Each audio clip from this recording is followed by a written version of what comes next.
கோயிலில் ஒரே நாளில் 84 ஜோடிகள் திருமணம் செய்த நிலையில் அதில் ஒரு திருநங்கையின் காதல் திருமணம் பலரின் கவனத்தையும் ஈர்த்து வருகிறது.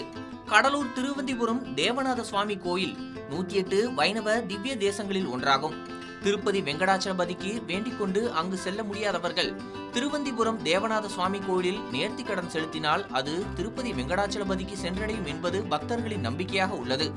இத்தகைய சிறப்பு வாய்ந்த இந்த கோயிலில் ஆவணி மாத முகூர்த்த தினத்தை முன்னிட்டு நேற்று ஒரே நாளில் 84 ஜோடிகளுக்கு திருமணம் நடைபெற்றது. இதனால் கோவில் வளாகமே விழாக்கோலம் பூண்டிருந்தது. திருமண ஜோடிகளை வாழ்த்துவதற்காக பல்லாயிரக்கணக்கான மக்கள் திருவந்திபுரத்தில் குவிந்தனர். கோயில் வளாகத்தில் எந்த பக்கம் திரும்பினாலும் புதுமண தம்பதிகளே காட்சியளித்தனர்.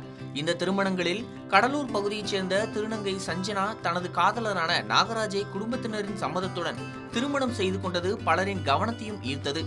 சஞ்சனா நடன கலைஞராகவும் நாகராஜ் பூசாரியாகவும் பணியாற்றி வருகின்றனர். இருவரும் காதலித்து வந்த நிலையில் குடும்பத்தினரின் சம்மதத்துடன் திருவந்திபுரம் தேவநாத சுவாமி கோயிலில் திருமணம் செய்து கொண்டனர். புதுமண தம்பதிகளை கோயிலுக்கு வந்த பக்தர்களும் பொதுமக்களும் வாழ்த்தினர். ஒரே நாளில் 84 திருமணங்கள் நடைபெற்ற இந்த நாளில் சஞ்சனா நாகராஜ் திருமணம் அவர்களின் காதலையும் குடும்பத்தினரின் ஆதரவையும் வெளிப்படுத்திய ஒரு நெகிழ்ச்சியான தருணமாக அமைந்தது.